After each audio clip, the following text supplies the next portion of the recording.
¿Estamos bien? ¿Contentos? Ok, a ver, regálenme una sonrisa entonces. A ver esa sonrisa, colinos, a ver. Eso, esa sonrisa, sí. Ahora sí, vamos, vamos, sonría, sonría, sin miedo, sin miedo. Regálele ahora la sonrisa a la persona que está al lado suyo y dígale bienvenido, bienvenida a nuestra iglesia esta noche.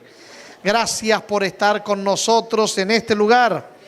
Esperamos que la bendición del cielo caiga sobre usted, sobre su vida, lo refresque, la refresque y haga brotar en usted la semilla del evangelio que fue plantada por el Espíritu en algún momento en su corazón. Y usted mira, pastor, ¿y por qué usted dice eso con tanta seguridad? Porque si no fuera así, usted no estaría esta noche aquí. Usted está aquí esta noche porque el Señor ha plantado en usted la semilla del evangelio que quiere brotar, trayendo frutos para la gloria del Señor.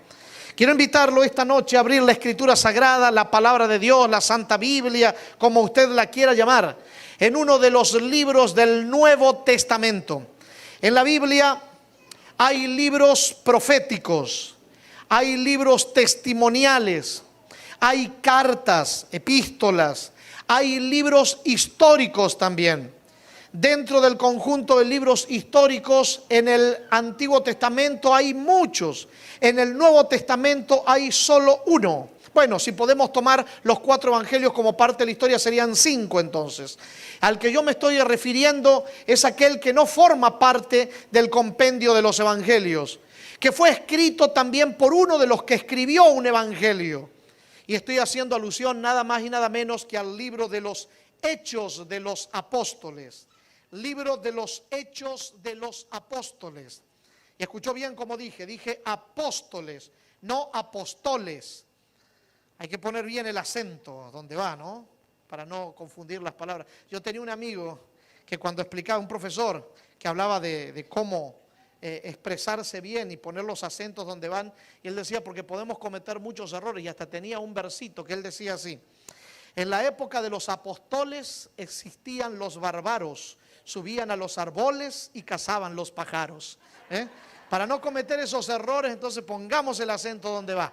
Hechos de los Apóstoles, capítulo 8 del libro de los Hechos. Hechos 8, parece un trabalengua, pero no lo es.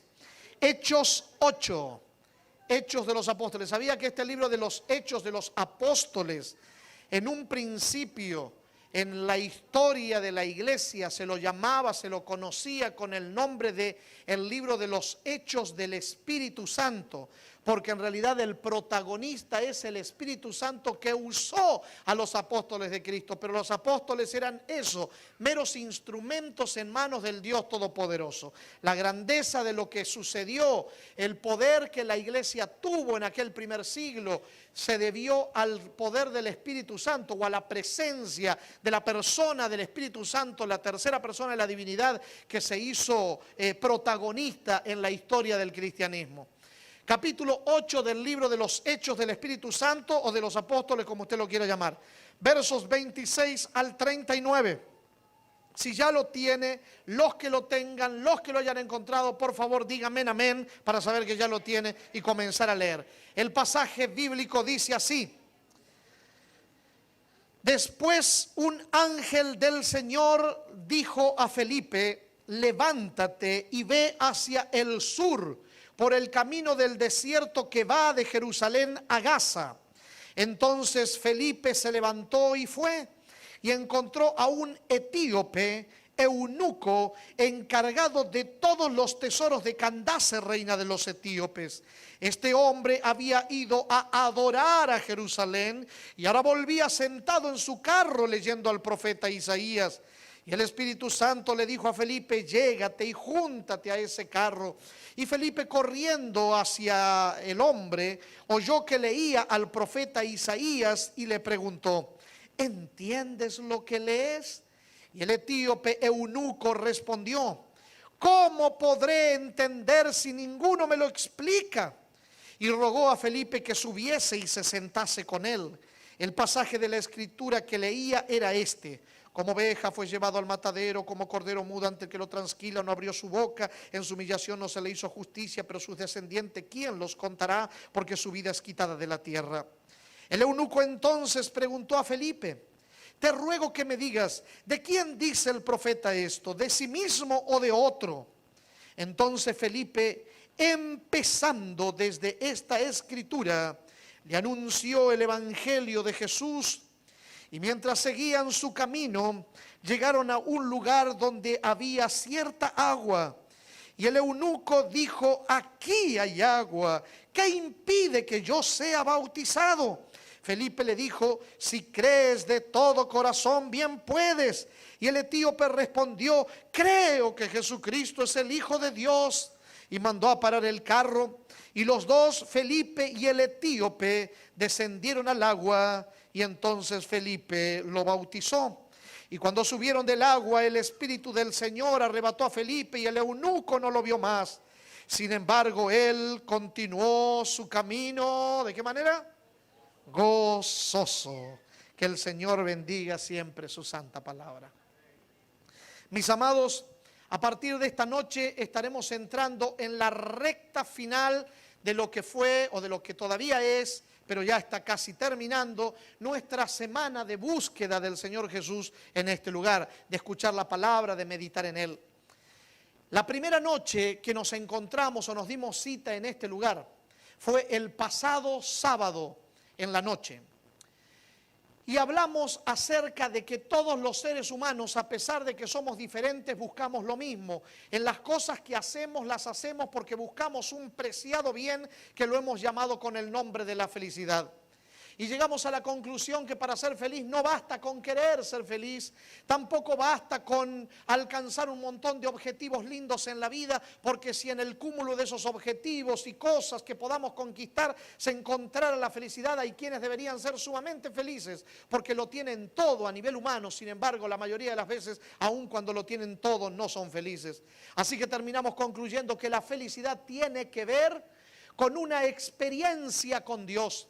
Y esta noche, ya entrando casi a la recta final de lo que será nuestra búsqueda del Señor esta semana, quiero enfatizar una vez más ese hecho. Es por eso que el mensaje de esta noche lleva por título Felicidad empieza con fe. Ese es el título del mensaje de esta noche. Felicidad empieza con fe. Y no estoy hablando solo de la palabra felicidad, que la palabra felicidad empieza con fe. No estoy hablando solo de eso. Me estoy refiriendo a la experiencia de la felicidad, a la realidad de la plenitud que el ser humano está buscando. Es importante, indispensable que podamos entender que si no hay una experiencia de fe en nuestra vida, jamás lograremos ser felices como tanto deseamos.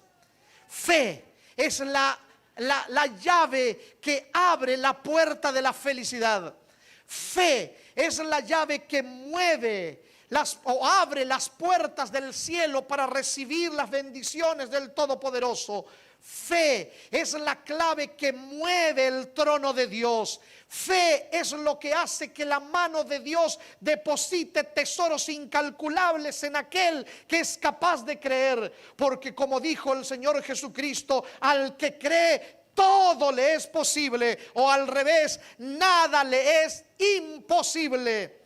Ayer estábamos hablando de la experiencia de la salvación, que es un regalo de Dios.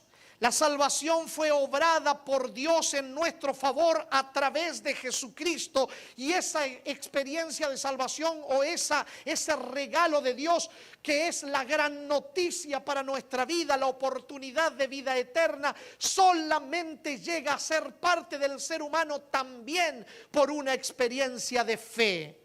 Pero yo no estoy hablando de una fe como un mero asentimiento intelectual de que algo es cierto o correcto. O sea, yo no estoy diciendo que fe es apenas decir sí creo moviendo la cabeza. Yo estoy hablando de una fe viva, de una fe que me impulsa, que me empuja a vivir cosas sobrenaturales, una experiencia sobrenatural. Yo estoy hablando de la fe que trae a mi vida la vida de Dios. Yo estoy hablando de esa fe que es capaz de derribar montañas o de mover montañas, de derribar muros, de tapar boca de leones, de apagar fuegos, de abrir el mar para cruzar todo un pueblo. Yo estoy hablando de la fe que hace que lo imposible llegue a ser posible.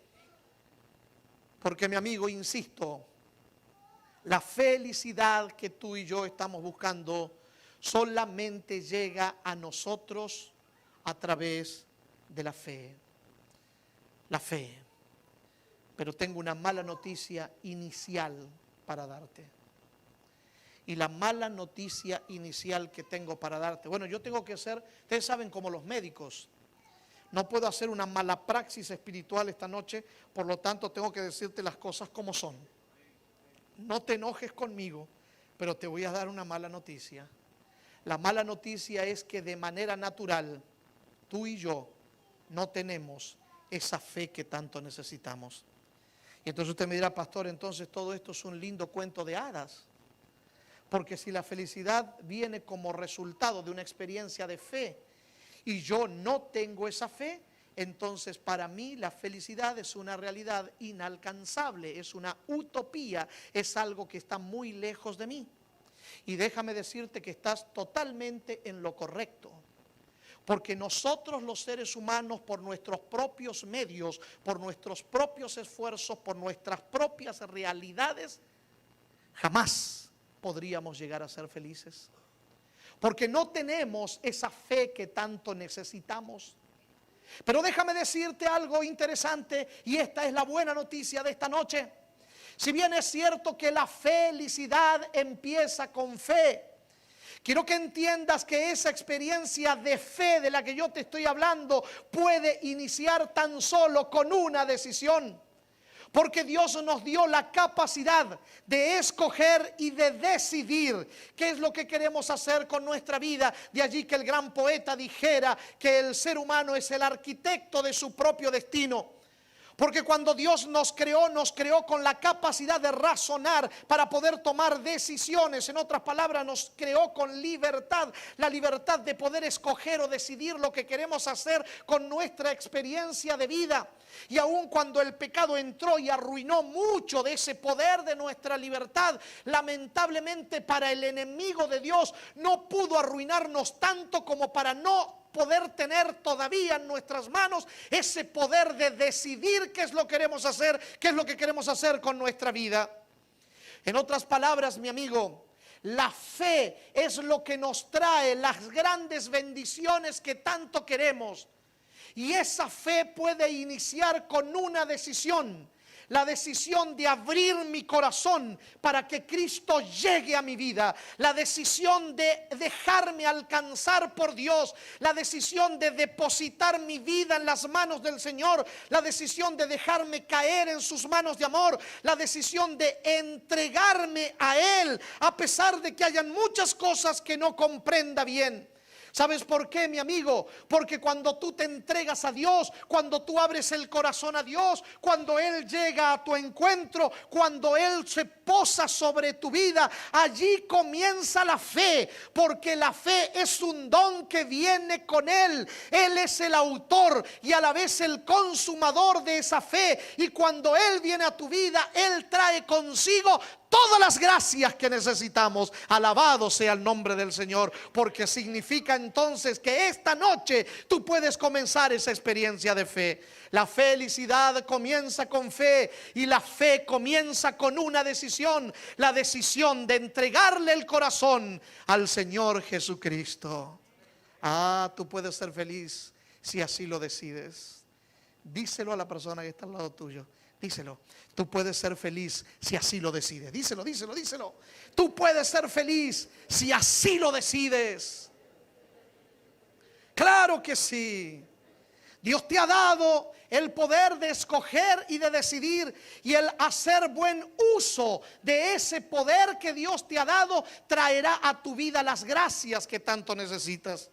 El texto bíblico que nosotros acabamos de leer de Hechos capítulo 8 versos 26 al 39 nos presenta en la experiencia vívida de una persona esto que estoy tratando de transmitirte esta noche.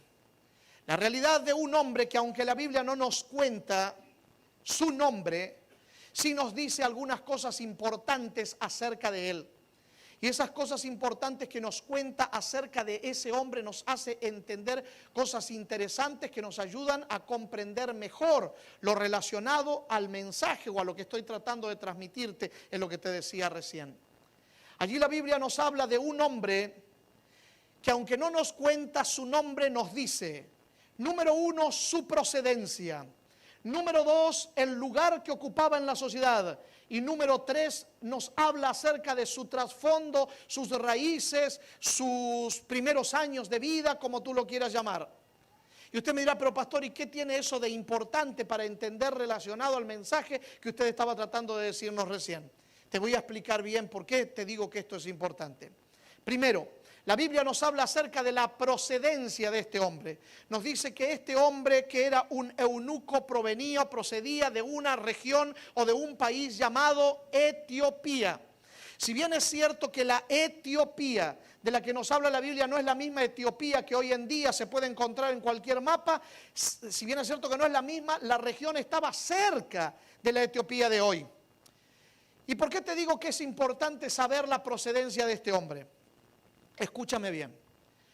No fue sino hasta el año 1798, cuando por primera vez en la mente del ser humano entra la idea de la posible no existencia de Dios. Hasta el año 1798 después de Cristo, todos los pueblos de la tierra, todas las culturas, todos los seres humanos siempre aceptaron la realidad de la existencia de alguna deidad, de algún ser superior. Algunos pueblos tenían muchos dioses, a diferencia del pueblo de Israel, el pueblo de la Biblia, que ese pueblo se mantuvo firme, bueno, en su gran mayoría de tiempo, adorando la existencia de un solo Dios. Era un pueblo monoteísta. ¿Qué quiere decir, pastor? ¿Que adoraban al mono? No, monoteísta significa uno. Adoraban a un solo Dios que se manifestaba a través de tres seres y que nosotros después lo podemos ver mejor en el Nuevo Testamento, pero en el Antiguo Testamento también aparece el concepto del Elohim, ese Dios que se manifestaba a través del Padre, el Verbo y el Espíritu Santo. Pero lo interesante de esto es que lo que quiero resaltar es que todos los pueblos del pasado adoraban a uno o más dioses. Así que este hombre que provenía de Etiopía venía de un pueblo donde tenía su Dios o dioses, sus creencias, su religión, sus rituales, su templo, su iglesia. Este hombre tenía una religión.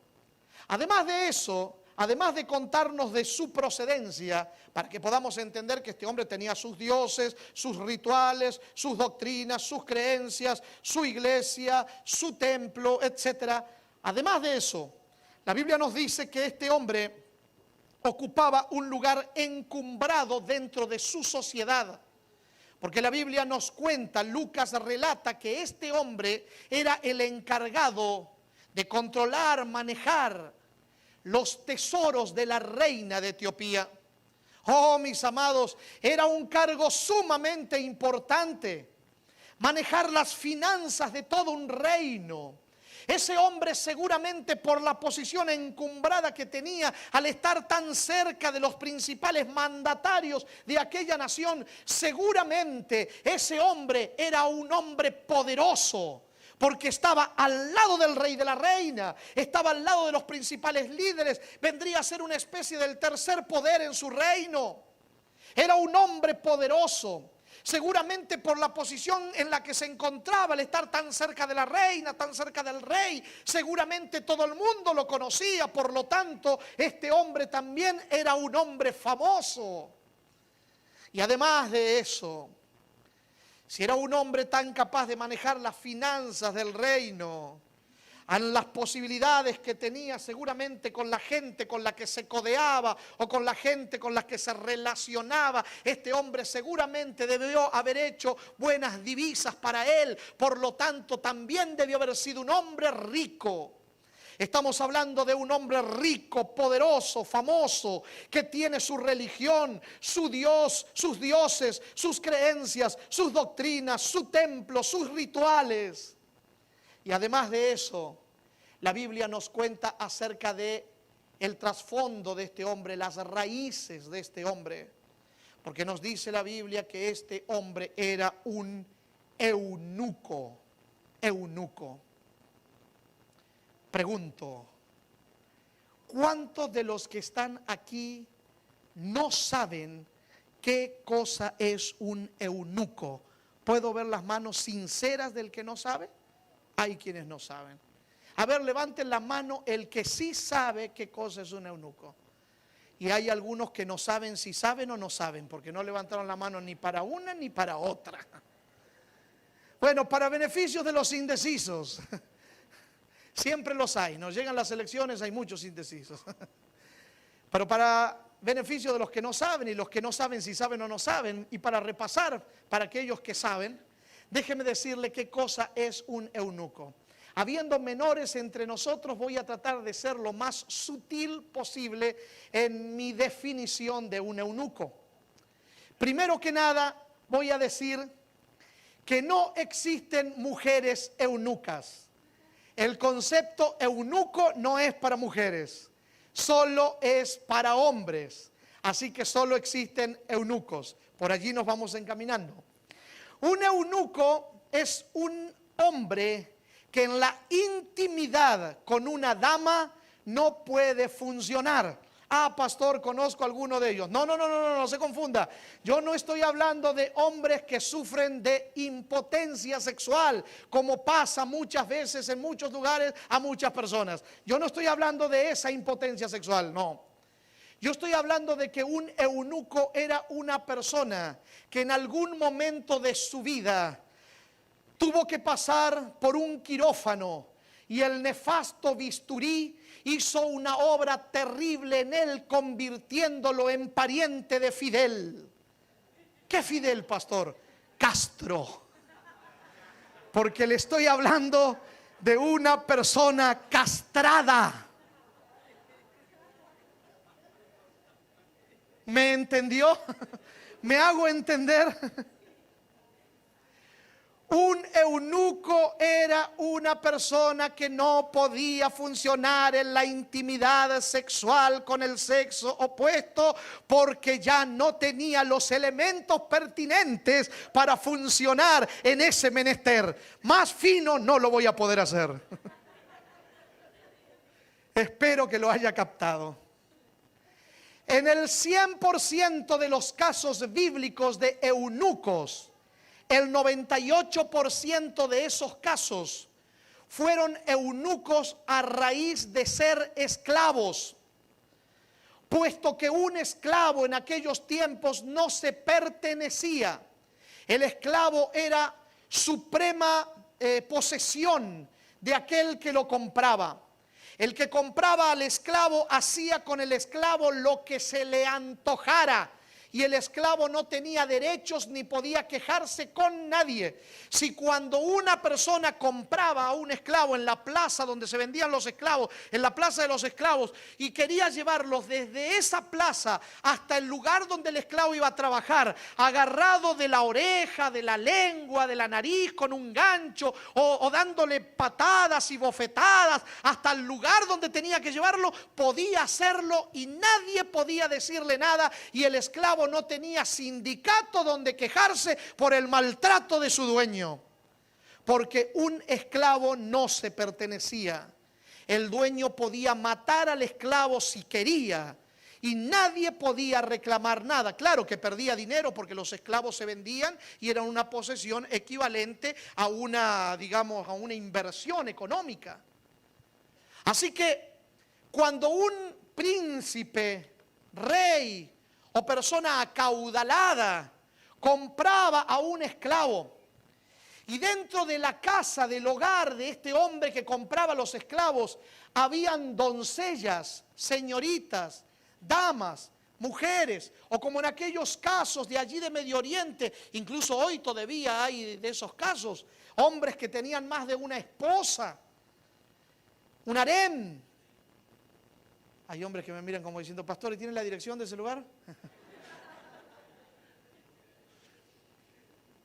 Cuando el que compraba los esclavos separaba al esclavo para que el esclavo atendiera a las doncellas de la familia, ese esclavo estaba condenado a tener que pasar por el quirófano para que el nefasto bisturí haga su obra terrible en él. Porque cuando yo digo que el esclavo era asignado para atender a las doncellas del hogar, yo estoy diciendo que el esclavo era encargado de hacer todos los menesteres de atención a esas damas. Debían vestirlas, desvestirlas, perfumarlas, depilarlas, ponerle los ungüentos, las cremas, mantenerlas hermosas todo el tiempo. Ellos eran una especie de beauty andando detrás de las doncellas para mantenerlas bonitas todo el tiempo para los hombres del hogar. Y para que ninguna tentación natural que puede surgir en el corazón del hombre de forma natural por ver a una doncella bonita en una situación un tanto inadecuada para el ojo del hombre. ¿Me va entendiendo, verdad? Usted escuchó que yo dije natural, porque insisto, eso es natural. No hay hombre que pueda decir, ¿sabe qué? A mí no me pasa eso. Yo puedo ver una doncella en una forma inadecuada y a mí no me pasa nada. Y yo le diría, vaya al médico, amigo, algo le está pasando. Consulte a su psicólogo, porque hay algo. Oiga, ¿usted sabe por qué razón hoy la propaganda está tan erotizada? Porque los psicólogos han descubierto y han entendido que hay estímulos incondicionales que producen respuestas incondicionales. Es por eso que asocian una cajetilla de cigarrillos, una botella de cerveza o una botella de licor con una dama en paños menores, porque saben que eso de manera natural va a atraer la mentalidad del hombre natural. Hay hombres que están mirando para abajo como diciendo, pastor, no sigo, me está descubriendo. Por eso, ahora que nos podamos contener, que el Señor nos dé el poder para ser fieles a nuestras esposas, esos son 5 pesos aparte, pero la realidad es que de manera natural el hombre reacciona así. Es por eso que hoy la propaganda está uniendo estímulos incondicionales a estímulos condicionales. Y es por eso que se aprovechan de esas cosas. No podemos dejar que la propaganda controle nuestra mente. Por lo tanto, tenemos nosotros que controlar el televisor. Y esos son 5 pesos aparte.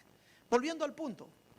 Cuando un hombre esclavo era encargado de atender las doncellas del hogar para evitar cualquier tentación natural, el dueño de esos esclavos mandaba a castrar a esos esclavos.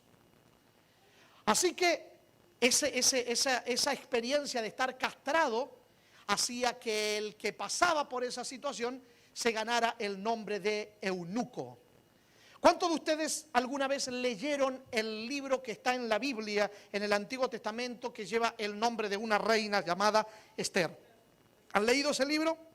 Los que no han leído ese libro a lo mejor han visto una película que Hollywood sacó hace unos años atrás llamada One Night with the King. A ver, levanten la mano como señal los mundanos que vieron esa película. Era muy buena, muy apegada al texto. Bueno, ustedes notarán, los que vieron la película o leyeron el libro, que quienes atendieron a las doncellas aquellas para esa noche especial con el rey, de prepararlas durante, yo no recuerdo si fueron 12 semanas o 12 meses, la cosa fue que fue un tiempo prudencial, que las estuvieron preparando, hermoseando, poniéndole sus ungüentos, sus cremas, depilándolas, baños de flores, etcétera, etcétera. ¿Quién cree usted que hizo ese trabajo tan especial con aquellas doncellas? Los eunucos. Con esto quiero decirles que los eunucos que presenta la Biblia eran personas esclavas. Así que es muy probable que el amigo de nuestra historia haya sido un hombre que alguna vez conoció el rigor del látigo, un esclavo que de la nada, desde abajo, sin ser nadie, comenzó a luchar, a esforzarse para tratar de mejorar su calidad de vida, porque probablemente algún día pensó que el día que él conquistase, porque eso sí se podía, los esclavos podían llegar a conquistar su libertad haciendo algún acto heroico, compitiendo, peleando alguna guerra o juntando una suma enorme de dinero y comprándose a sí mismo. Existía la posibilidad. Así que es muy probable que este hombre alguna vez haya sido esclavo, conociendo el rigor del látigo, empezando desde abajo, esforzándose, luchando y alcanzando en su inteligencia y capacidad todas las cosas que se propuso, hasta incluso su propia libertad. Y ganó tanto el corazón del rey y de la reina que se convirtió en uno de los principales hombres de su reino, siendo la mano derecha de la reina Candace, reina de los etíopes. Y este hombre, además de ser un hombre rico, poderoso, famoso, además de tener un dios o sus dioses, su templo, su iglesia, sus doctrinas, sus creencias, sus rituales, además de eso, era un hombre que gozaba del aplauso, del abucheo de la gente, en el sentido positivo, la aclamación de la gente, por ser una persona que de la nada llegó a ser un prócer viviente. Todo el mundo lo admiraba, gozaba de la admiración, del aplauso de la gente que lo reconocía por ser un hombre de éxito total.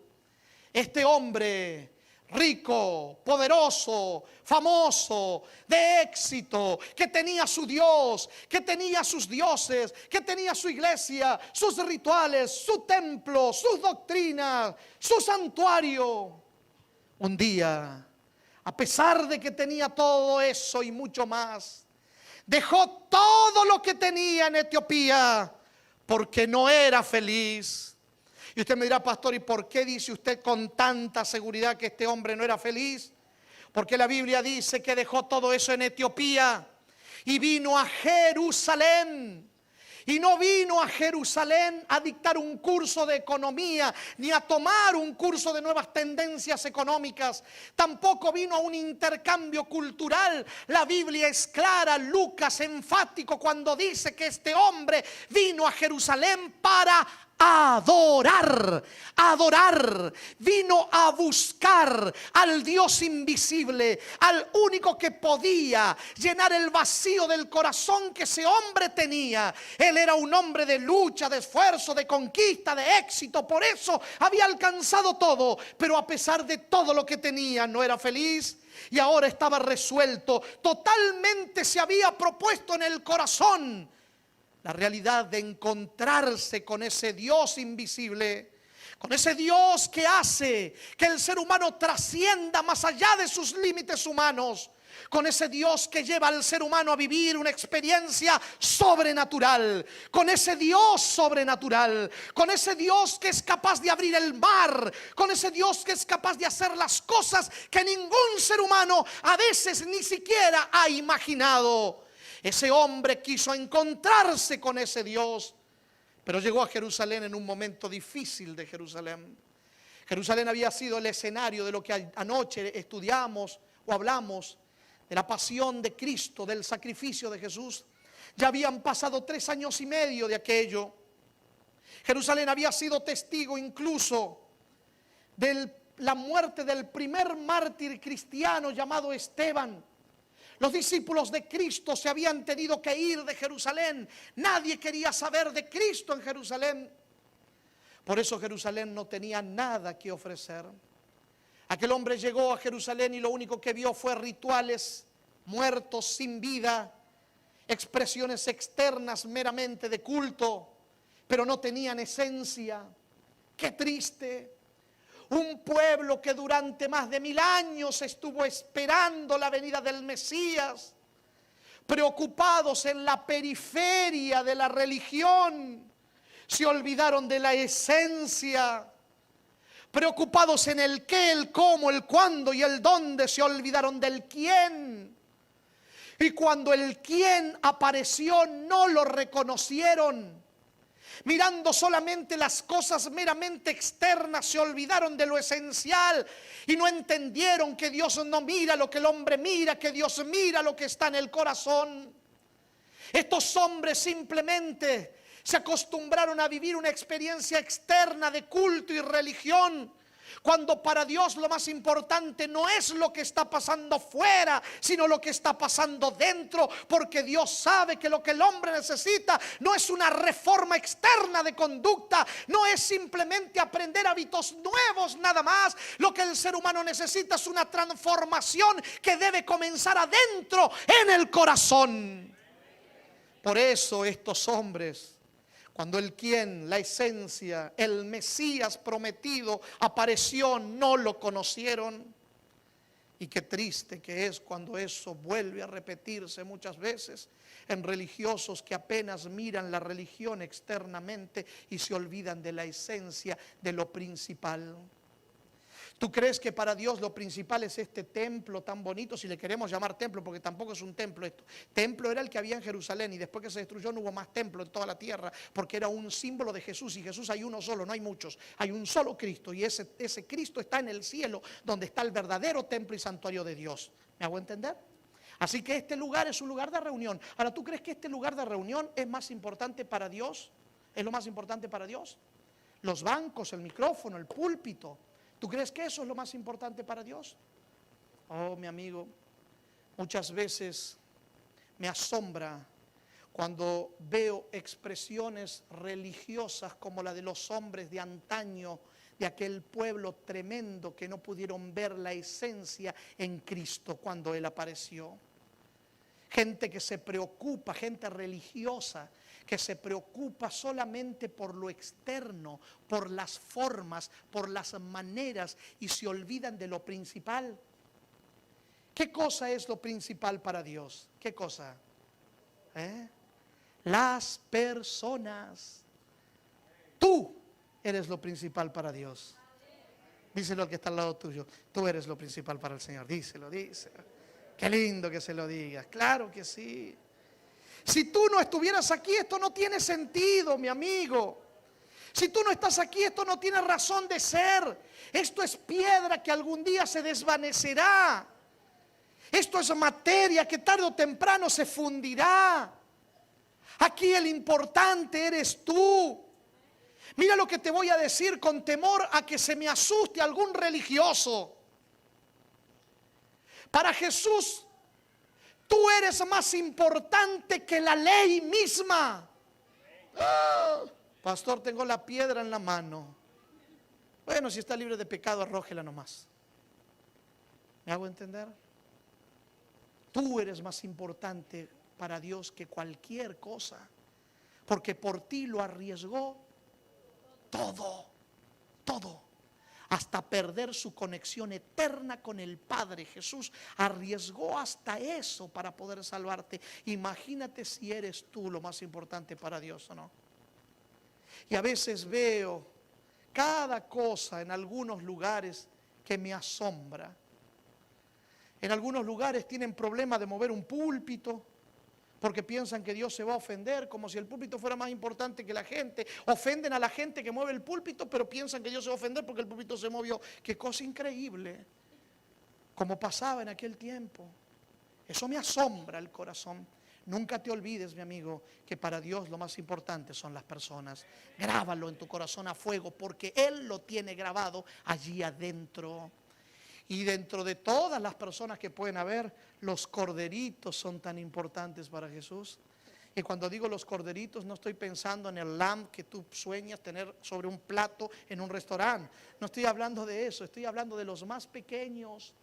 Un día Jesús le encargó a un hombre llamado Pedro que cuidara a los miembros de la iglesia, y le dijo: apacienta mis corderos. Y se lo dijo 2 veces antes de decirle la tercera vez: apacienta mis ovejas, que son las más grandes. Cuiden a los más pequeños, cuiden a los más chiquitos, y no solamente a los niños, que son los más pequeños físicamente, sino a los que recién están conociendo del evangelio, que son corderitos del Señor en el sentido espiritual. A ellos hay que cuidarlos, a ellos hay que amarlos. Para ellos es la iglesia, para que encuentren en la iglesia un refugio, un lugar de esperanza, un lugar donde puedan encontrar lo que allá afuera jamás van a hallar, porque la iglesia debería ser el refugio del alma para el doliente. Porque los brazos de Jesús son el refugio del alma para el doliente, y la iglesia debería ser los brazos abiertos de Jesucristo. Pero qué triste cuando a veces las cosas no son así. Pero qué bueno que aquí en esta iglesia de Bay Ridge y en estas iglesias adventistas de Brooklyn las cosas son diferentes. Alabo el nombre de Dios por eso. Diga amén, vamos. Allí había un hombre que llegó a Jerusalén en un lugar, en un tiempo que Jerusalén no tenía nada que ofrecer, solo formas externas de culto. El hombre llegó, miró, descubrió que en todas esas cosas no había la esencia que él buscaba, pero como él era un hombre de lucha, de empuje y de seguir adelante más allá de las cosas, este hombre siguió buscando y decidió comprar un pedacito de la Biblia. Quisiera decirles, para ser un buen religioso, de que el hombre compró una Biblia y se fue leyendo toda la Biblia por el camino y por eso se la aprendió completa hasta el momento que decidió bautizar. Me gustaría decir eso, pero la verdad es que no dice eso la Biblia, así que no lo puedo decir así. Este hombre solamente compró un pedacito de la Biblia. ¿Usted sabe lo que eran los rollos de los profetas? Usted me dirá, pastor, ese hombre compró los rollos del profeta Isaías. Sí, y que andaba con una bolsa enorme detrás con todos los rollos. ¿Sabe? Cada capítulo de Isaías era un rollo enorme. No era una Biblia como esta que usted tiene ahora. Alabe el nombre de Dios que usted tiene así los libros de la Biblia hoy. Pero en aquel tiempo eran papiros, rollos enormes, esos que se encontraban en el mar muerto así, escondidos en las cuevas del Qumran. Enormes libros. Kilómetros de libros. Isaías 66 capítulos, imagínense. Este hombre tenía un pedacito nada más. El capítulo 53. Pero magno capítulo el 53, que habla de la pasión de Cristo, de la entrega de un hombre Dios que vino a morir en manos de los propios que había venido a salvar. Una locura, pero una realidad. Este hombre compró el capítulo 53 de Isaías, lo toma en sus manos y dice, yo tengo que encontrar ese Dios. Alguien le dice, Señor, tenemos que regresar a Etiopía. ¿Por qué camino nos regresamos? ¿Nos vamos por la autopista?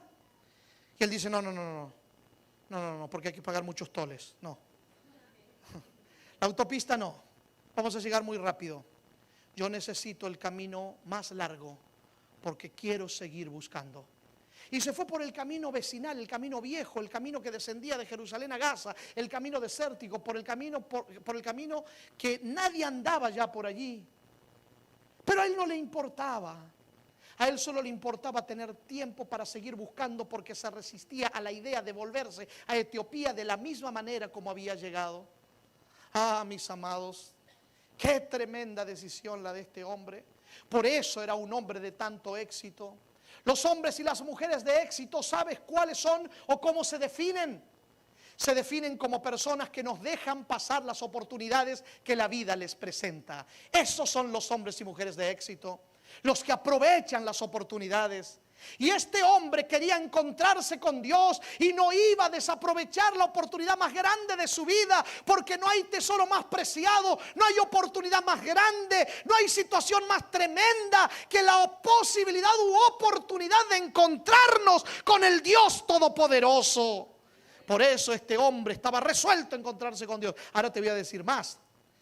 Saquemos los ojos de la tierra de este hombre y pongamos nuestros ojos en el cielo y miremos a Dios. ¿Tú crees que Dios, que ama tanto a los seres humanos, que estuvo dispuesto a enviar a su hijo, va a dejar a una persona que tiene ganas de encontrarse con él con el deseo del encuentro?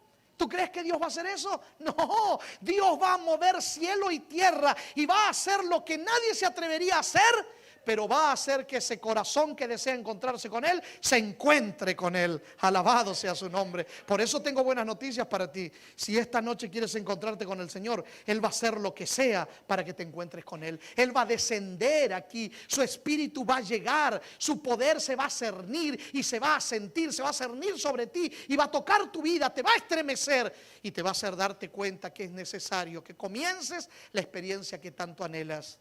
El caminar con Él puede iniciar hoy si tú te atreves. Oh, mi amigo, ahí está Dios desde el cielo mirando a ese hombre. Y miren lo que Dios hace, una locura administrativa, una locura humana. Porque allí en una ciudad llamada Samaria hay un hombre llamado Felipe que está predicando en un estadio a las multitudes. Pregunto, ¿tú sacarías al predicador de las multitudes de Samaria para que vaya a dar un estudio bíblico a una sola persona en el desierto? ¿Tú harías eso? Le preguntamos a la asociación si haríamos eso. Le preguntamos a la división si haríamos eso. Nosotros nos reunimos en nuestras juntas, en la división, y tenemos planes y proyectos. Y muchas veces me pregunto, ¿qué estará pensando Dios? Y oro en mi corazón para que nuestros planes estén acorde a los planes del Señor. Pero a veces Dios piensa diferente a como pensamos nosotros. Y qué bueno que es así, porque Él es Dios. Y sus caminos son más altos que los nuestros y sus pensamientos son más profundos que los nuestros. Y alabado sea su nombre por eso.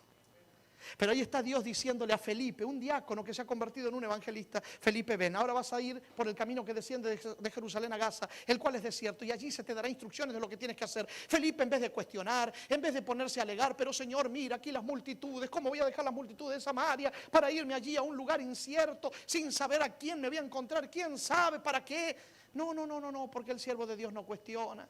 El siervo de Dios hace lo que Dios le manda. Dios muestra y Él hace. Dios dice y Él ejecuta. Porque el siervo de Dios está en sintonía con Dios y sabe que lo que Dios quiere es lo mejor para Él y para los otros con los que Él se ha de encontrar en el camino. Por lo tanto, Felipe, cuando Dios dijo ve, Él fue en el nombre del Señor. Y llegó allí al camino que desciende de Jerusalén a Gaza. Y quién sabe cuánto tiempo estuvo esperando. Y a lo mejor en algún momento empezó a sentir, ¿será que entendí bien? ¿Será que este era el camino? ¿Me habré tomado el tren correcto? ¿Me habré bajado mal? ¿Estaré en la parada seguro? ¿Dónde estoy? Hasta que de momento aparece una caravana. Y el Espíritu le dice, júntate a esa caravana. Vamos, para eso te traje, Felipe. A él le tienes que hablar. Y Felipe se acerca al carro. Y mientras ese carro tirado por camellos, porque los camellos son los que más aguantan en el desierto sin tomar agua, escucha a un hombre que va leyendo el libro o los rollos o el rollo del profeta Isaías, un pedazo del rollo del profeta Isaías. Exactamente de lo que nosotros hablamos anoche, lo que iba leyendo este hombre.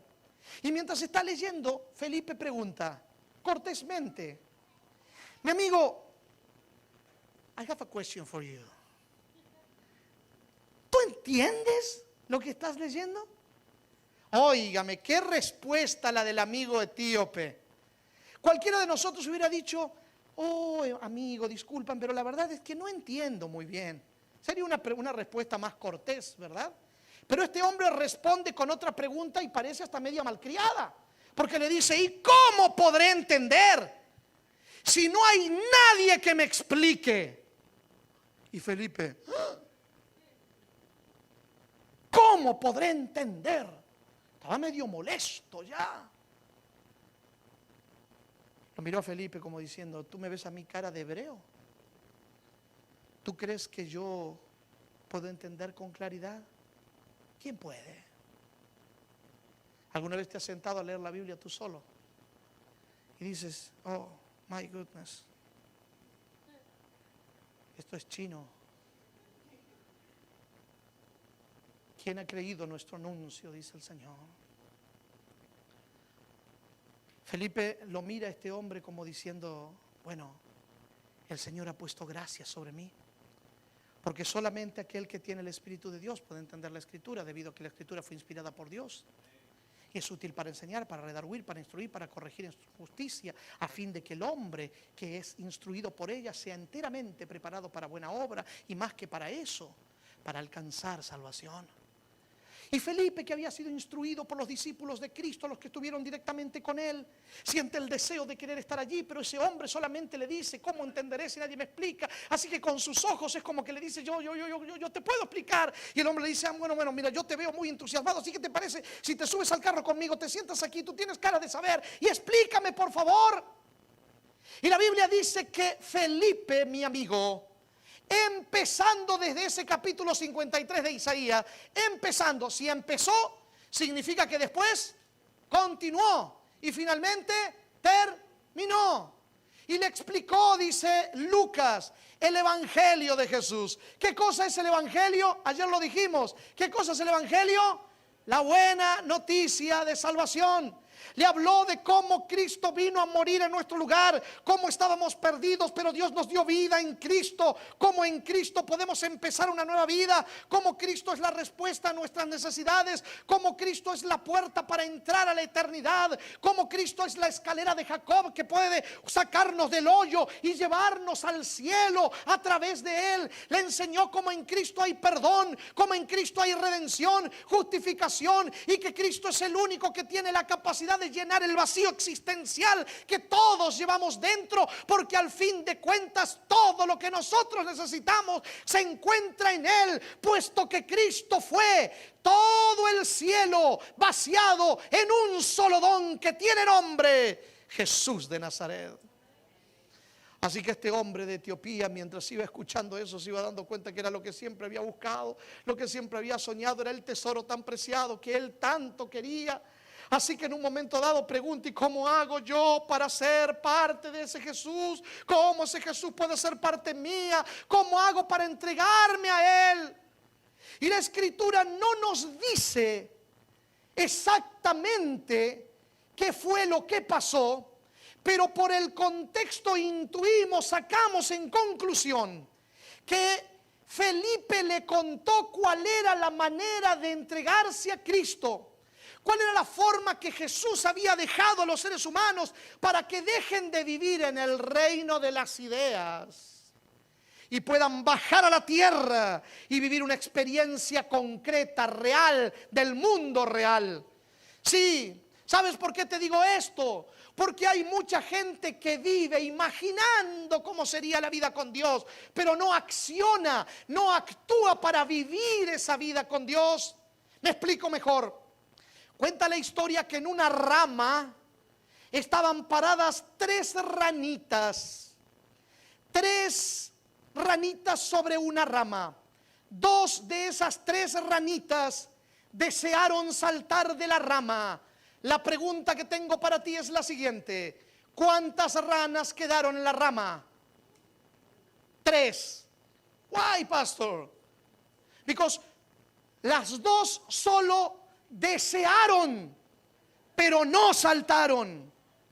Y hay una diferencia enorme entre desear y decidir.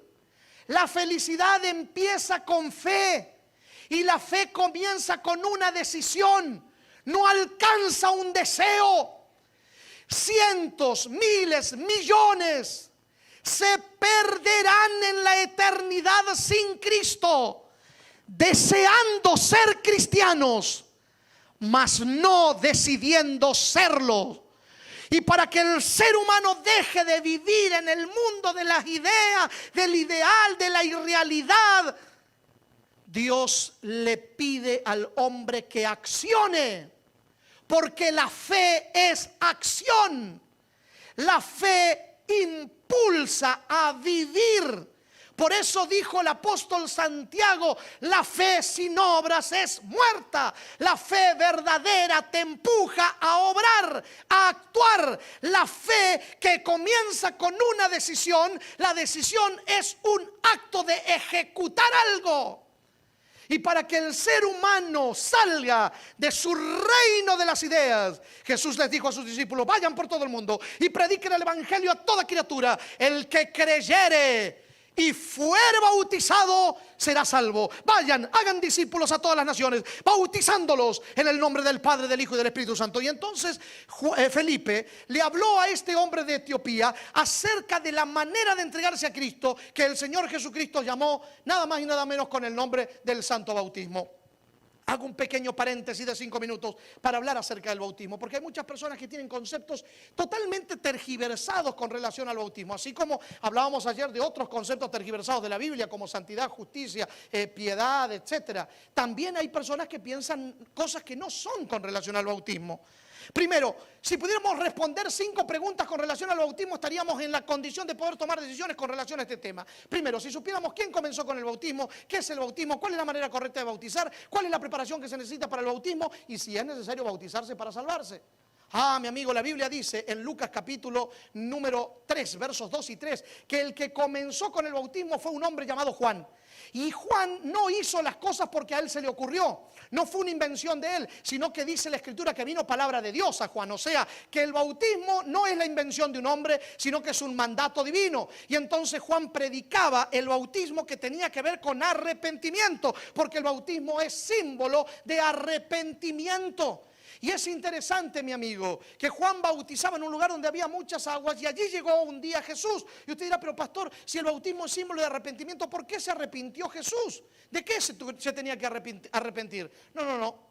No solo el bautismo es símbolo de arrepentimiento, sino también es símbolo de obediencia, es símbolo de fe y es símbolo de justicia. Entonces, cuando tú te bautizas, tú vives esas experiencias, obedeces lo que Dios te pide primero. Segundo, te haces parte tuya la experiencia de fe, y por esa experiencia de fe obras para justicia. ¿Para cuál justicia? La justicia de Cristo que se posesiona sobre ti. Y cuando Dios te mira a ti, al haberte entregado a Cristo y al haber seguido su voluntad, ya Dios no te ve a ti, sino que ve a Cristo en ti, porque su justicia está puesta en ti. Y cuando eso sucede, como dijo de Jesús, dice de ti.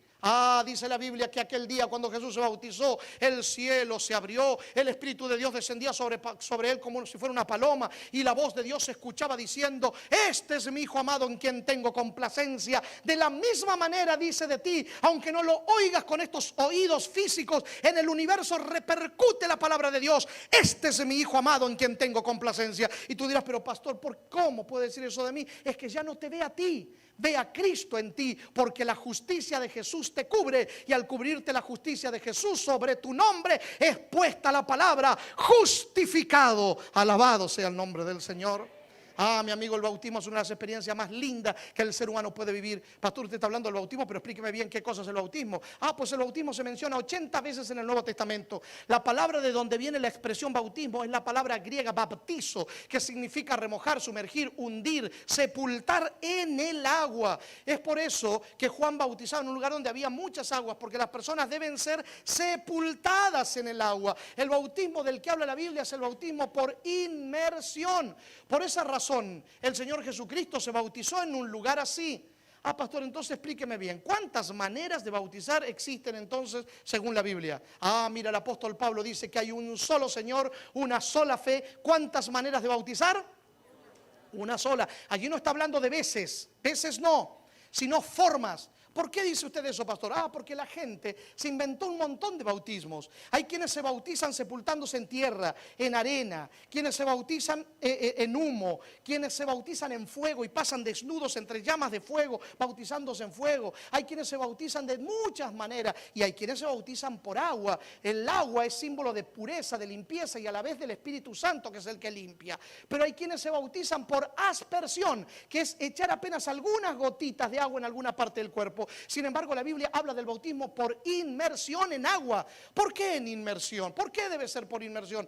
El apóstol Pablo lo explica porque él dice: ¿ignoráis que todos los que fuimos bautizados en Cristo Jesús fuimos bautizados en su muerte? Pues por el bautismo fuimos sepultados juntamente con él en la muerte. O sea, cuando la persona es sepultada en el agua, es símbolo de que ella entiende y acepta que cuando Jesús murió, ella murió con Cristo, y cuando Jesús resucitó, ella resucitó con Cristo. Pero a la vez es símbolo de morir a su vida pasada y nacer a una nueva vida para andar ahora de nueva manera por el Espíritu de Dios. ¿Me hago entender? Por eso el bautismo tiene que ver directamente con Jesús, con la muerte y resurrección de Cristo, con la muerte en nuestra vida y la resurrección a una nueva vida en Él.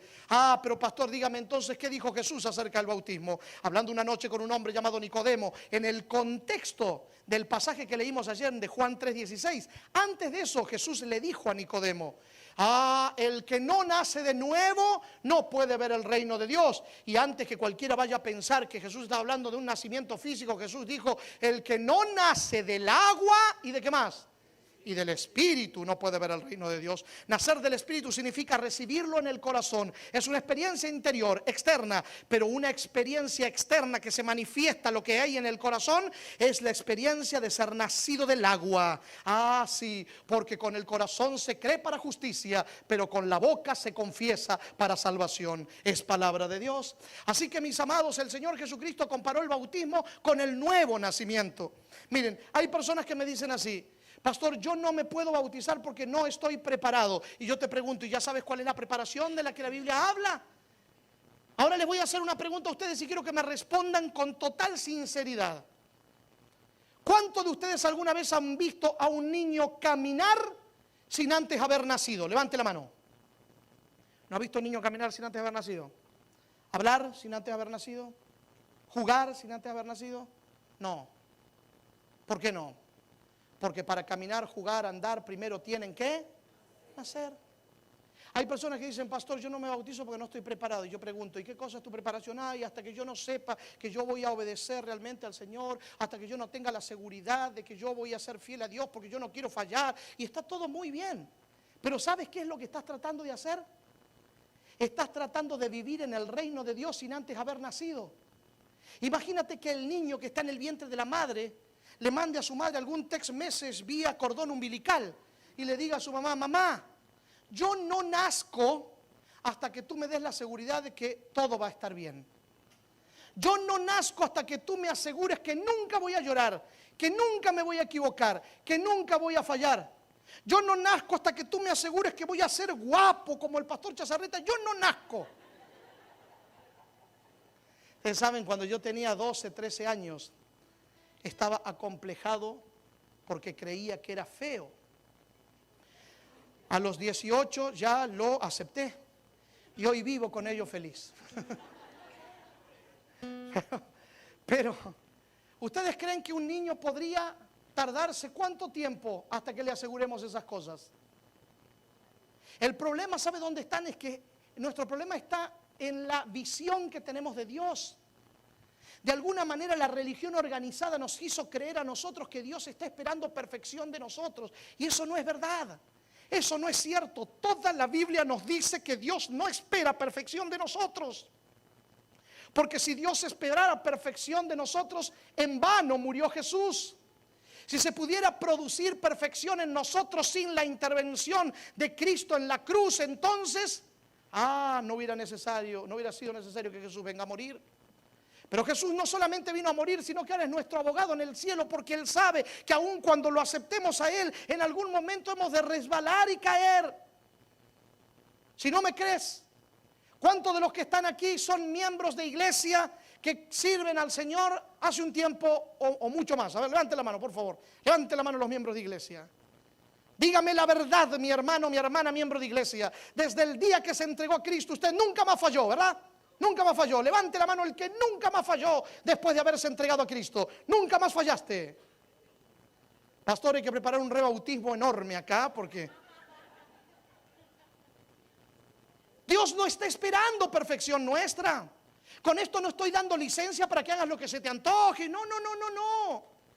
Yo te estoy diciendo que cuando tú te entregas a Cristo, Él lo único que quiere es que estés con Él y aprendas a vivir con Él y a caminar con Él y te enamores de Él y te apasiones de Él. Y el día que estés totalmente enamorado y apasionado de Él, vas a ejecutar su voluntad como si fuera la tuya, porque al estar tan pegado de Él te van a gustar las cosas que a Él le gusta. Vas a vivir como Él quiere y vas a andar por donde Él anda, porque Él va a ser lo más importante para ti. Pero no son esas cosas las que más te tendrían que importar. Lo que más te tiene que importar es estar con Él, andar con Él, porque del resto se encarga Él. Por eso Él llamó al bautismo como el nuevo nacimiento. Primero tienes que nacer para comenzar a vivir. Y los niños cuando nacen, nacen hablando, ¿verdad? Nacen caminando. Nacen sin cometer ningún error, sin cometer ningún acto negativo. ¿Verdad? Cuando hay que cambiarle los pañales huelen a perfume. ¿Verdad que no? Pues de la misma manera sucede con nosotros, los hijos de Dios, cuando empezamos a caminar, cometemos errores, resbalamos, nos tropezamos, pero lo bonito de eso es que el Señor está allí con su mano fuerte como el Padre cuando sostiene la mano del niño, cuando está empezando a caminar. Pero un día, mi amigo, aprendemos a caminar y aprendemos a correr y jugamos al fútbol y hacemos goles y jugamos baloncesto y metemos triples y jugamos a béisbol y hacemos un home run. ¿Nadie dijo amén? En el plano espiritual también pasa eso. Es cuestión de seguir creciendo con Cristo, pero un día hay que nacer, y quizá para muchos este tiempo sea tiempo de nacimiento. Jesús comparó el bautismo con el nuevo nacimiento. El bautismo es símbolo de muerte y resurrección de Jesús, es símbolo de perdón por la sangre de Cristo, es símbolo de arrepentimiento, es símbolo de nacer a una nueva vida. A la vez es símbolo de muerte a nuestra antigua vida pecaminosa, sepultura para nuestros pecados en la tumba líquida del bautismo y resurrección a una nueva vida en Cristo. Óigame, con todas estas cosas lindas que el bautismo tiene, si usted todavía no ha sido bautizado, no se vaya de aquí esta noche sin decirle a los líderes de la iglesia: por favor, apúntenme para el próximo bautismo, porque yo no me lo puedo perder, porque tengo que vivir esa experiencia de dejar mi vida sin reserva en las manos del Señor. Ah, pastor, pero le voy a hacer la pregunta más importante de todas. Usted habla del bautismo, pero dígame, ¿es indispensable el bautismo para la salvación? Porque le voy a decir algo, no se crea que yo soy tonto, que no he leído la Biblia. Porque yo leí la Biblia y yo sé que el hombre que murió al lado de Jesús, el ladrón bueno, como le llaman, Dimas le pone de nombre la tradición, ese hombre no se bautizó. Así que dígame usted, ¿y Jesús le aseguró la salvación? ¿Es indispensable el bautismo para la salvación? Primero que nada te voy a decir lo que la Biblia dice. Jesucristo dijo: vayan por todo el mundo y prediquen el evangelio, y el que cree y es, ¿qué pasará con él? Pero el que no creyere será. Eso dice Marcos 16:16. Si allí dijera Chazarreta 16:16, no le hagas caso. Pero dice Marcos, son palabras de Jesús. Primero Jesús dijo: el que creyere y fuere bautizado. Segundo, este hombre que murió al lado de Jesús en la cruz era un judío igual que Jesús. La cruz no era para los romanos. Y es muy probable que este hombre judío, que desde chiquito había escuchado de la venida del Mesías, a lo mejor en algún momento de la historia del ministerio de Juan, puede haber llegado al río Jordán, puede haber escuchado a Juan y pudo haberse arrepentido y haberse bautizado, y después se descarrió como las ovejas que se descarrían, y al final del camino encontró el camino de regreso a casa cuando encontró a Jesús. Así que es posible que ese hombre en algún momento se haya bautizado, porque miles se bautizaban día a día cuando Juan predicaba en el Jordán, y él era un hebreo. Segundo, lo que puedo decirte de él es que la vida no le dio tiempo para bautizarse, porque si él hubiese podido bajar de la cruz, ¿sabes qué hubiera sido lo primero que hubiera hecho? Se hubiera bautizado. Pero tú sí tienes la oportunidad. Por lo tanto, mi amigo, mi amiga, no la desperdicies. Cuando tú te bautizas, mi amigo, te unes a la iglesia de Cristo. ¿Quiénes pueden bautizarse entonces, pastor? Dígame. Jesús dijo que los que se arrepentían, oían su palabra, eran bautizados. ¿Por qué razón? Porque para bautizarse primero tienes que oír la palabra, tienes que recibirla en el corazón y tienes que responder a ella. Y yo te pregunto, ¿tú crees que un bebé recién nacido puede oír la palabra? ¿Podrá o no podrá? A menos que sea sordo, puede oír. Claro que puede oír. ¿Puede entender? No puede entender. ¿Puede decidir?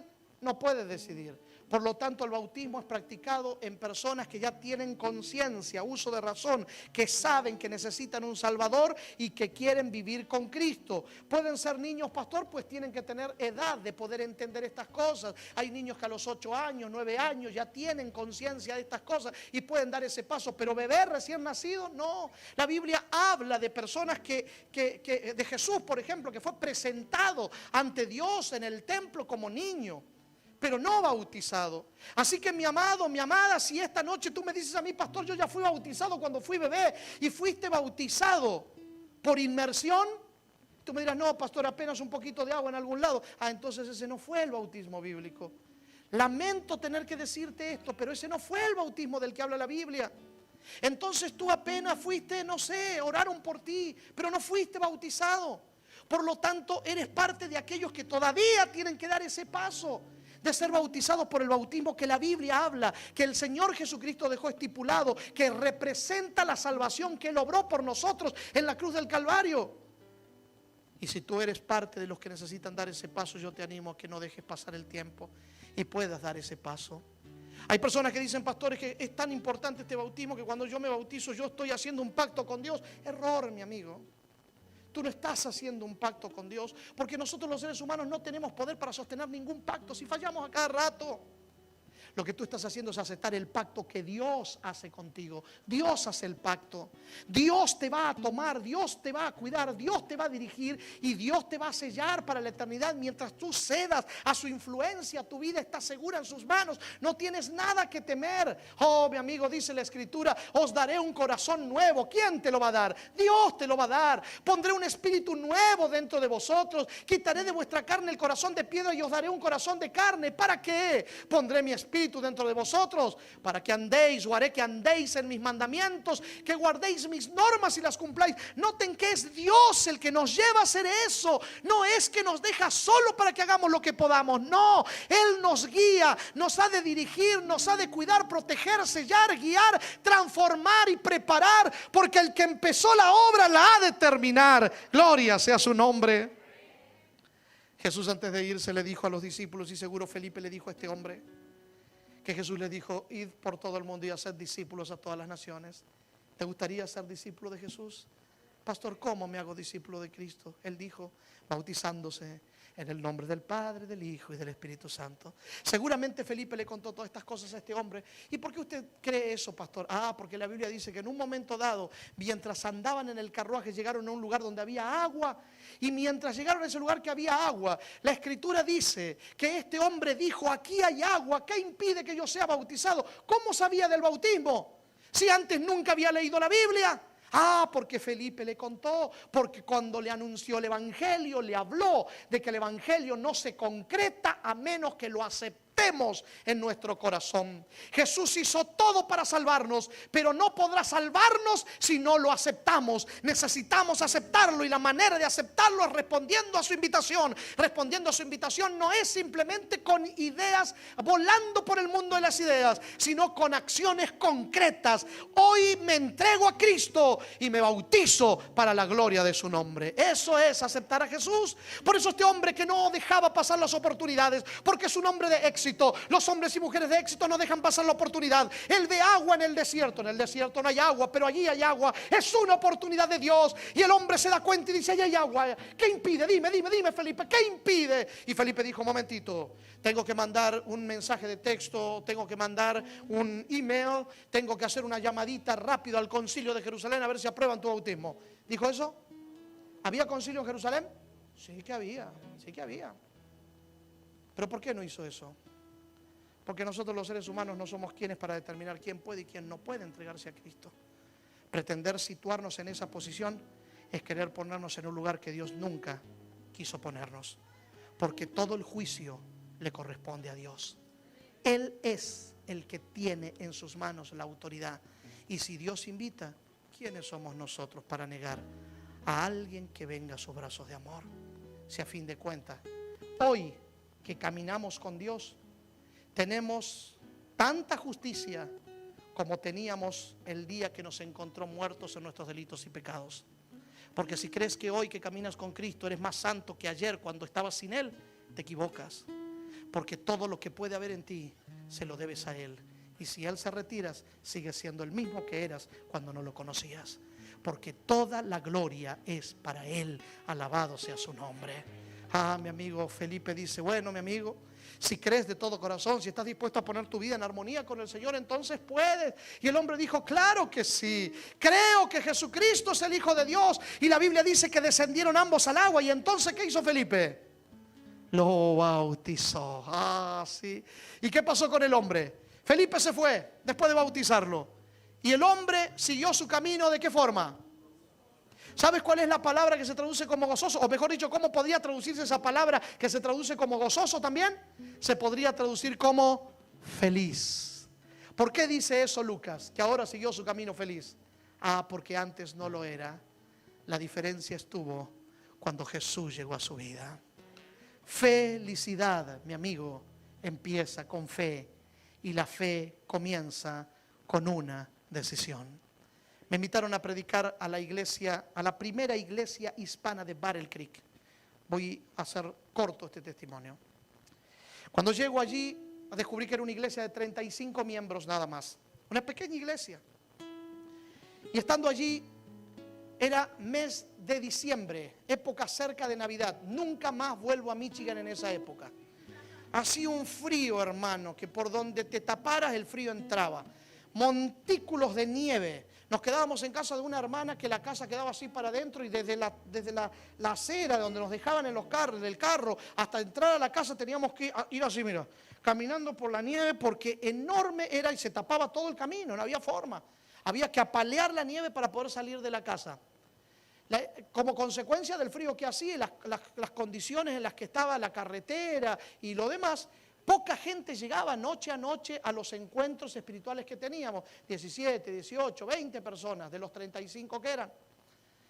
Pero me sorprendía mucho ver todas las noches a un hombre que no tenía carro. Él llegaba como pudiese, con alguien que lo trajese, caminando o en autobús cuando el autobús andaba, pero llegaba. Allí estaba todas las noches. En la mitad de la semana yo prediqué acerca del perdón de Dios.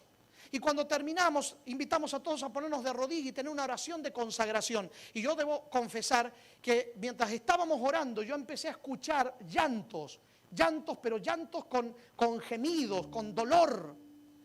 Y yo honestamente confieso, pensé que era una dama, porque las damas suelen llorar así con tanto sentimiento. Y cuando terminamos y nos pusimos de pie, descubrí que no, que era aquel hombre que llegaba todas las noches sin carro, que estaba llorando con amargura de sentimiento. Todo el mundo se levantó y se fue y él quedó sentado de rodillas allí llorando. Yo me paré en la entrada, saludé a la gente mientras salía y de momento él se incorporó, se repuso como pudo y se acercó a donde yo estaba. Y cuando me fue a saludar yo le di la mano, pero él no me dio la mano, él me abrazó, se tiró sobre mí y volvió a llorar, a estallar en llanto.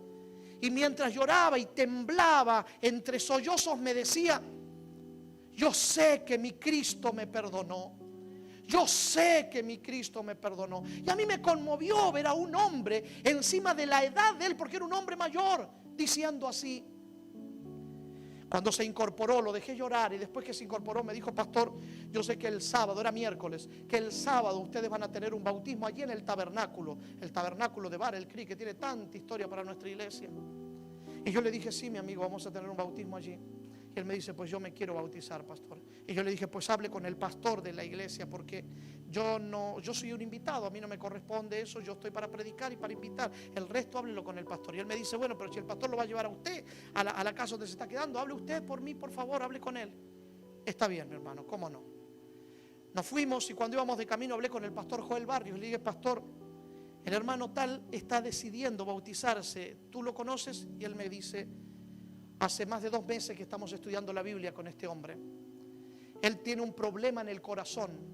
Tienen que ponerle un aparato en el corazón, pero su corazón está tan débil que en el hospital donde yo lo conocí, porque ahí en el hospital trabajaba un hermano de la iglesia, que encontró una Biblia sobre una mesa de noche y cuando vio que era de ese hombre, le dijo: oiga, ¿quiere que mi pastor lo visite? Y el hombre dijo: no me interesa que me visite ningún pastor evangélico. Y el hermano le dijo: no, es un pastor de la iglesia adventista. Y el hombre dijo: sí es adventista, sí. Sí es adventista, sí. Entonces el pastor había ido, empezaron a estudiar allí, después el hombre le dieron de alta y en la casa siguieron estudiando, pero el corazón estaba tan débil que los médicos estaban esperando que se reponga un poco el corazón para ponerle ese aparato que tenían que ponerle en el corazón, porque estaba muy mal. Producto de una vida que había vivido bastante desordenada en algún momento, situaciones difíciles, problemas familiares. Estuvo al borde de la muerte en varias ocasiones, amenazado de muerte incluso. Dios de alguna manera le había preservado la vida. Ahora estaba allí, yo diciéndole al pastor que ese hombre se quería bautizar y el pastor me dice: sí, vamos a bautizarlo, está bien. Y llegó el día del bautismo. Y allí en el tabernáculo de Battle Creek yo tuve la alegría de bautizar a ese hombre. Y cuando lo terminamos de bautizar, el pastor le regaló una Biblia cuando le dieron su certificado y le dijo: Mi amigo, le estoy dando esta Biblia, el hombre se llama Carlos, don Carlos. Le estoy dando esta Biblia no solamente para que la lea, mucho menos para que coja polvo en la biblioteca de su casa. Se la estoy dando para que la predique, don Carlos. Y don Carlos tomó las palabras del pastor como un legado, apretó la Biblia en su pecho y dijo: pastor, cuente con eso voy a hacer. Al otro día con mi esposa viajamos de Michigan hasta aquí, hasta New York. Venimos a ver una amiga nuestra aquí, de aquí nos fuimos con ella hasta la Florida en carro. Lindo viaje nos hicimos. Cuando llegamos allá a la Florida estuvimos algunos días y ahí nos volvimos a Puerto Rico donde vivíamos. Y unos 10 días después de eso, mientras yo manejaba mi carro por la autopista, sonó mi celular. Me paré a un costado, vi el número, era de mi amigo el pastor Barrios. Atendí la llamada y el pastor me dice: mira, te mandamos un regalo de parte de la iglesia que no te pudimos dar aquel día. Queremos saber si lo recibiste. Era un reloj así grabado con el nombre de la iglesia de Battle Creek, muy bonito, que todavía lo tengo por allí. Y le dije: sí, pastor, sí, me llegó ese reloj. Cuéntame cómo está la gente que se bautizó. Ah, muy bien, muy bien. ¿Y cómo está don Carlos, que me impresionó tanto? Y el pastor me dice: wow, el Señor está haciendo una obra maravillosa en él. Y yo le dije: cuéntame. Me dice el pastor: aun cuando él se bautizó, yo seguí estudiando la Biblia con él y todavía sigo estudiando. Porque no es cuestión de que te bautices y ya no estudias más la Biblia, no, al contrario, ahí empiezas a estudiar más todavía porque te comprometes más con el Señor, porque empiezas a caminar en una nueva experiencia donde necesitas alimentar tu alma con la palabra. Entonces el pastor estaba estudiando un día jueves con el hermano Carlos y entró una llamada a su celular, el pastor la atendió y su rostro cambió. Entonces don Carlos le dijo: pastor, ¿qué le pasa a usted? Yo veo que no está bien, ¿qué tiene? Y el pastor le dice: no, tranquilo don Carlos, no es algo que a usted le... No, tranquilo, no me puede ayudar. No, pero pastor, por favor, dígame, si yo estoy aquí por lo menos para orar por usted. No, don Carlos, tranquilo. Y insistió tanto que el pastor le dijo: bueno, mire, el pastor tenía 2 iglesias, una era Battle Creek y la otra en Kalamazoo, también en Michigan. Y tenía un predicador para Battle Creek ese sábado porque a él le tocaba estar en la otra iglesia. Y el predicador había tenido un inconveniente de que un familiar se le había muerto y tenía que ir al funeral y no podía venir a predicar. Y ahora el pastor no tenía predicador en la iglesia de 35 miembros, donde tenían 2 ancianos que le habían dicho al pastor que le avisaran con mucho tiempo cuando les tocara predicar, no 2 días antes, y era jueves. Y el pastor tenía un conflicto ahora y le cuenta a don Carlos: don Carlos, mire, este es el problema, que me falta el predicador aquí y allá, pero que ore por mí. Y don Carlos le dice: pastor, el sábado usted me bautizó, me regaló esta Biblia y me dijo que no solamente me la regalaba para que yo la estudie como lo estamos haciendo ahora, sino que me la regalaba para que yo predique. ¿Necesito un predicador? Cuente conmigo, yo predico, pastor. El pastor le dice: está bien, don Carlos, entiendo su emoción y todo eso, pero ¿sabe qué? No se preocupe, yo voy a tratar de resolver. Pastor, insisto, yo predico. No, pero ¿qué? Y era tan insistente don Carlos que el pastor llamó a los ancianos. Y los ancianos, con tal de librarse de la responsabilidad, porque le había pedido que les avise con más tiempo, le dijeron: bueno, si el hombre quiere predicar, que predique. Y el pastor le dice: muy bien, vamos a darle la oportunidad a don Carlos, pero ¿saben qué? Los ancianos se van a poner uno en cada rincón. Y si don Carlos empieza a decir disparates, se paran, lo abrazan, cantan un himno y se acabó el culto, se terminó. Y le digo: pastor, ¿y qué tal? ¿Cómo le fue a don Carlos? Y el pastor me dice: wow, hacía tiempo que la iglesia no era tan sacudida como fue ese sábado con el mensaje de ese hombre. ¿Y cómo está de salud? Después de ese sermón, don Carlos fue al médico. Los médicos le hicieron chequeo y le dijeron: don Carlos, tenemos que hacerle los chequeos de nuevo, porque algo está mal en los chequeos que le hicimos. ¿Por qué? Y porque usted está enfermo, pero estos chequeos dicen que usted no tiene nada y no puede ser, usted está enfermo.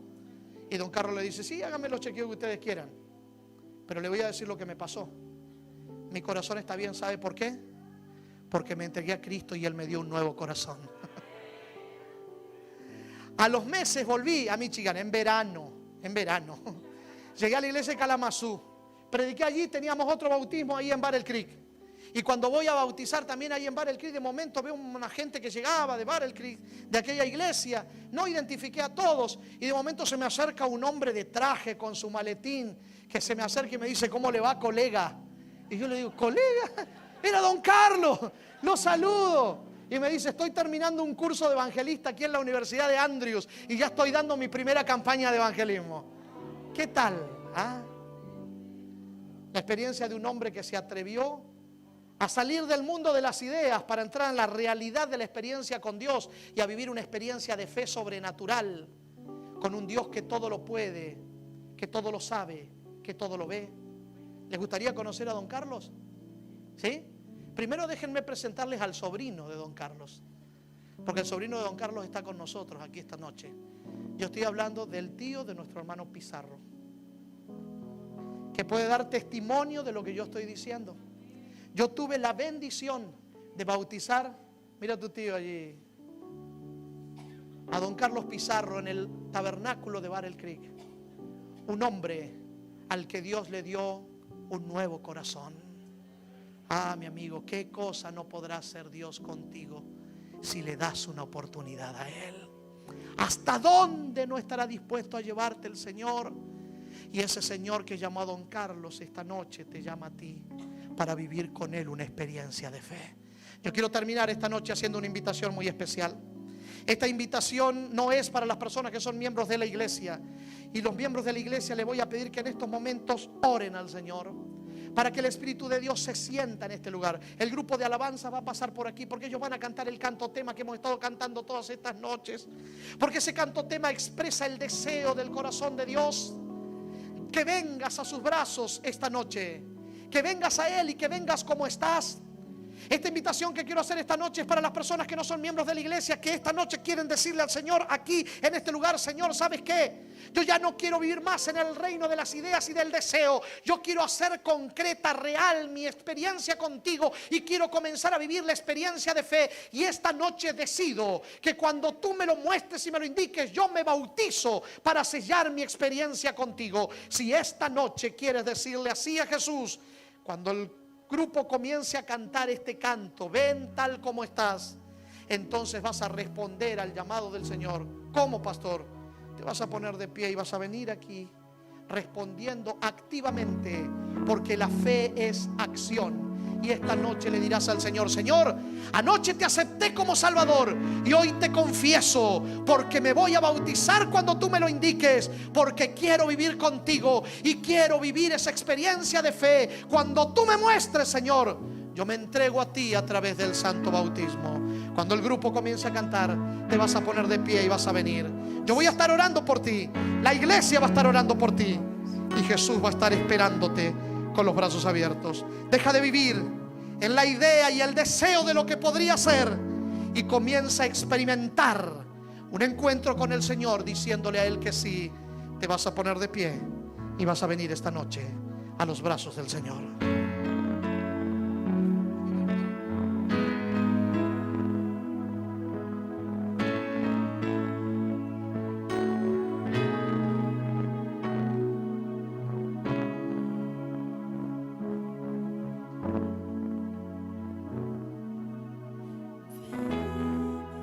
Tal como estás, ven, no tal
Vamos. El espíritu y la esposa dicen ven. Y el que oye diga ven. Y el que tenga sed, venga.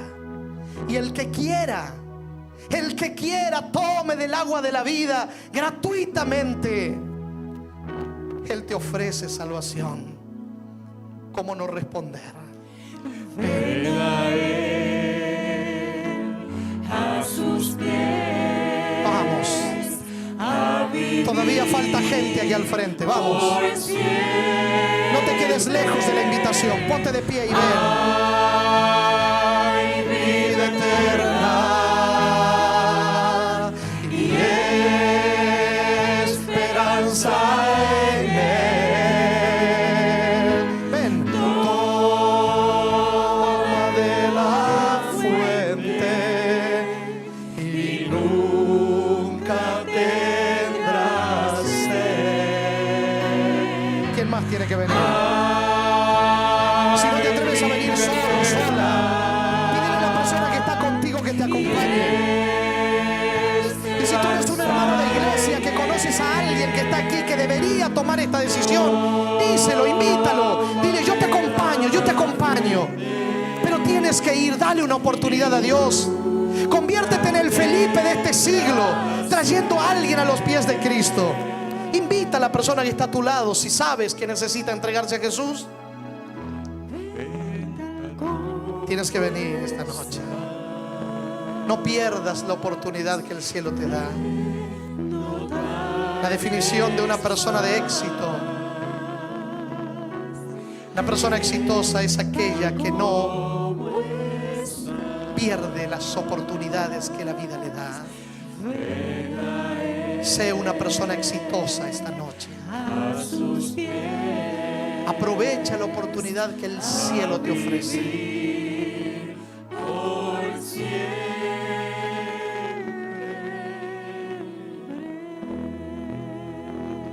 Yo voy a dar 5 segundos más para terminar el llamado de esta noche.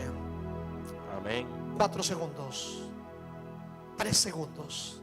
¿Quieres venir? Yo sé que quieres.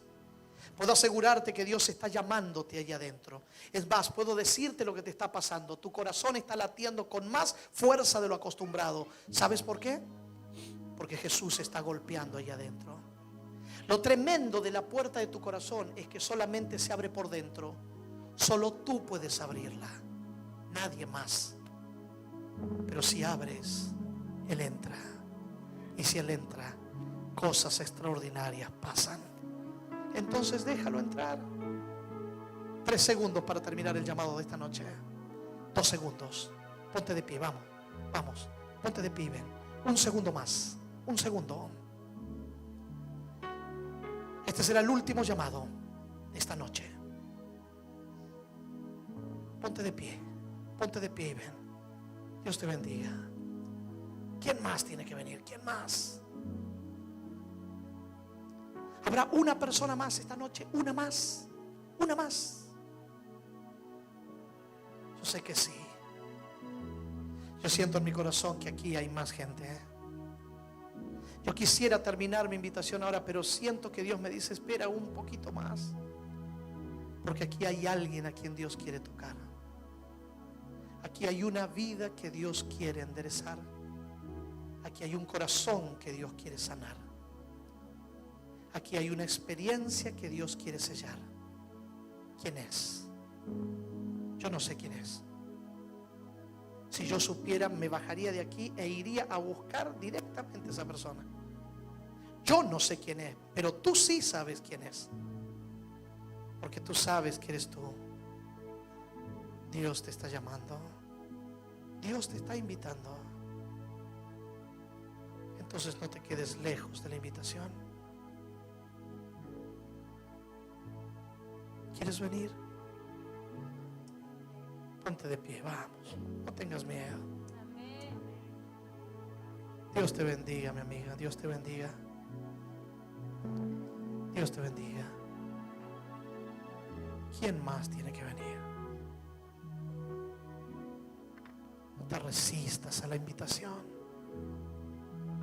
Hay tantas cosas lindas que Dios quiere darte.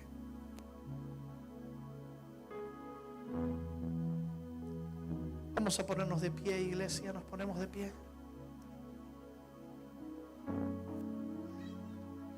Estando de pie no es más fácil para ti solo caminar unos pasos y venir a los brazos del Señor.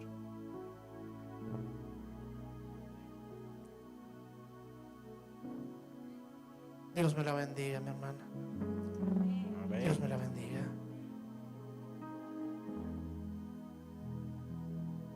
¿Cuántos dicen amén? Amén. Gloria ¿Cuántos a Dios. dicen gloria a Dios? Gloria a Dios. ¿Es bueno el Señor? Amén. God is good all the time. All the time. All the time. God is good. Vamos a orar. Si mientras estoy orando todavía aquí hay personas que siguen sintiendo la invitación de Dios, no vayas a pensar que porque estoy orando ya se acabó el llamado. No. Porque si Dios te sigue llamando, entonces tú puedes venir, no importa en qué momento de la oración. Puedes venir igual. Y puedes venir diciendo: Señor, aquí estoy. Me entrego a ti. Vamos a orar. Señor, alabo tu nombre esta noche, Amén. porque eres bueno, en gran manera bueno. Has tocado vidas, has alcanzado corazones, has hecho una obra extraordinaria esta noche y sigues llamando todavía. Pero a estos que has llamado y que han respondido, quiero pedirte en el nombre de Jesús que los sostengas con tu diestra de poder. Amén. Porque han sido valientes, han sido vencedores. Ellos han escuchado tu voz y han respondido a tu llamado, dejándose traer por el Espíritu Santo que está obrando en ellos, el querer como el hacer. Por eso, Señor, te pido, séllalos, séllalos para la eternidad.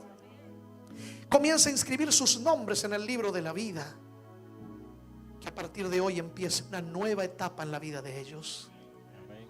Si hay heridas que necesitan ser sanadas, físicas, mentales, emocionales, espirituales, sánalas, Señor, con el poder de tu diestra magna. Señor, si hay cadenas que necesitan ser rotas, rómpelas, Señor. Si hay prejuicios, quítalos. Si hay malos pensamientos, transfórmalos. Si hay tristeza, cámbiala en alegría. Señor, perdona pecados como solo tú puedes perdonar. Limpia vidas con la sangre del Cordero. Restaura experiencias, hogares, relaciones. Oh Padre, haz tu obra de salvación en ellos. Los entrego en tus manos porque son tuyos. Tú los salvaste, los ganaste para ti en la cruz. Amén. Y les has entregado tu justicia, tu vida, para que ellos tengan seguridad de salvación. Y que el deseo que esta noche manifiestan de algún día, cuando tú se los muestres, llegar a bautizarse, sellando sus experiencias contigo, Señor, que pronto ellos puedan dar este paso y puedan quedar para siempre en tus manos de amor.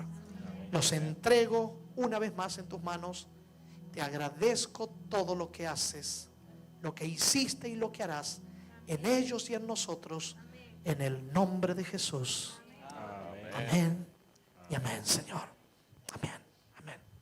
Por favor, no se vayan, porque los diáconos van a tomar sus nombres, porque vamos a seguir orando por ustedes. Queremos seguir orando por ustedes para que el Señor los continúe bendiciendo y ustedes puedan seguir creciendo en la gracia del Señor. Dios me los bendiga.